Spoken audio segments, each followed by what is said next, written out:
मान्य सदस्य श्री सरजू राय जी। आदरणीय अध्यक्ष जी, माननीय सदन नेता प्रतिपक्ष एवं अन्य मित्रों ने आज के शोक संदेश के बारे में जो भी अभिव्यक्ति दी है,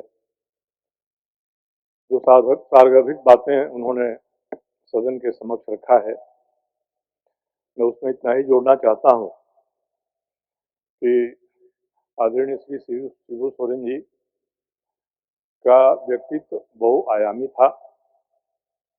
जिस समय झारखंड आंदोलन की लड़ाई बिखरी हुई थी, उसके नायक कहे जाने वाले लोगों ने उसे छोड़ दिया था।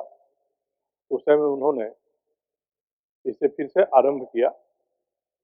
उनसे सहमत होना असहमत होना अलग विषय है, परंतु जिस तरह से समाज में सुधार का संकल्प उन्होंने लिया और राजनीति को, राज्य की राजनीति को और देश की राजनीति को संसद में, विधानसभा में, सरकारों में रहकर उन्होंने प्रभावित किया, उसकी अनदेखी नहीं की जा सकती है। मैं तो उनके प्रति व्यक्तिगत रूप से आभार व्यक्त करना चाहूँगा कि बिहार में जब मैं विधान परिषद का चुनाव लड़ रहा था, हम लोगों के पास पर्याप्त वोट नहीं थे। गुरुजी ने समर्थन दिया, अपना उम्मीदवार खड़ा करने के बदले में हम लोगों के पक्ष में मतदान कराकर हम लोगों को विजयी बनाया। उसी तरह से 2000 में जब झारखंड राज्य अलग होने वाला था, उससे कुछ पहले मैंने देखा था कि उन्होंने किस तरह से उस समय की एक सरकार को समर्थन दिया। हालांकि वो सरकार बहुत दिन तक नहीं चल सकी, परंतु इसका मलाल उनके मन में नहीं था और उस समय उनके बहुत नज़दीक रहकर उनके जीवनचर्या को जानने का मुझे मौका मिला था। मैं इतना ही कहना चाहूँगा कि एक विशाल व्यक्तित्व के विभिन्न आयामों में से जो व्यक्ति उसके जिस आयाम के संपर्क में रहता है, वह व्यक्तित्व वैसा ही दिखाई पड़ता है।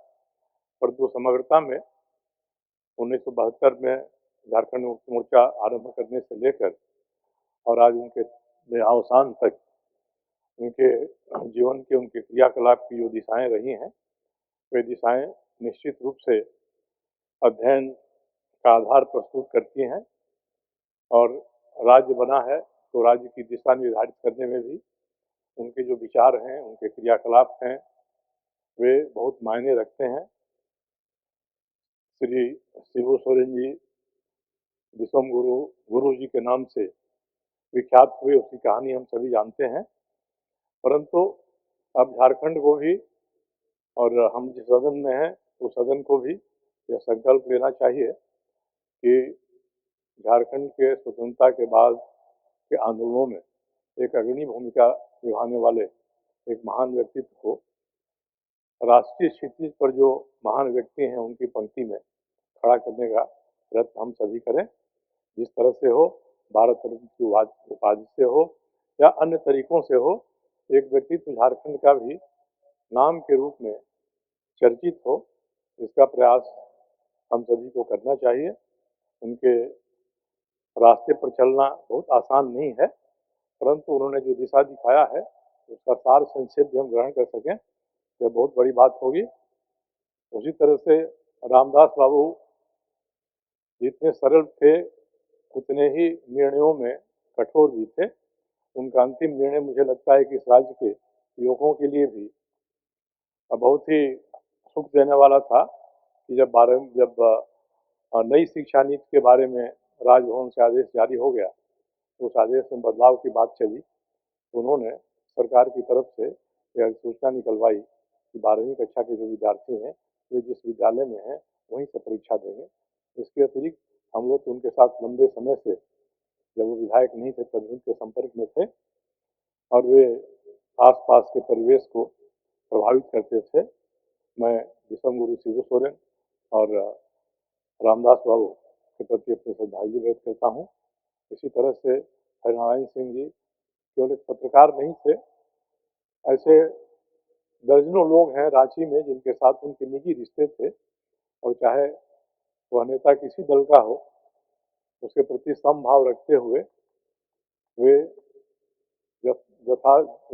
यथेष्ट उसका मार्गदर्शन भी करते थे, और पत्रकार के नाते अपनी निष्पक्षता भी बरकरार रखते थे। आज जिन विभूतियों का जिक्र माननीय सभा अध्यक्ष के द्वारा शोक संदेश में किया गया है, मैं उन सभी के प्रति श्रद्धांजलि व्यक्त करता हूँ, और जो दिवंगत आत्माएं हैं, पुण्यात्माएं हैं, उनको श्री चरणों में स्थान मिले प्रार्थना करता हूँ।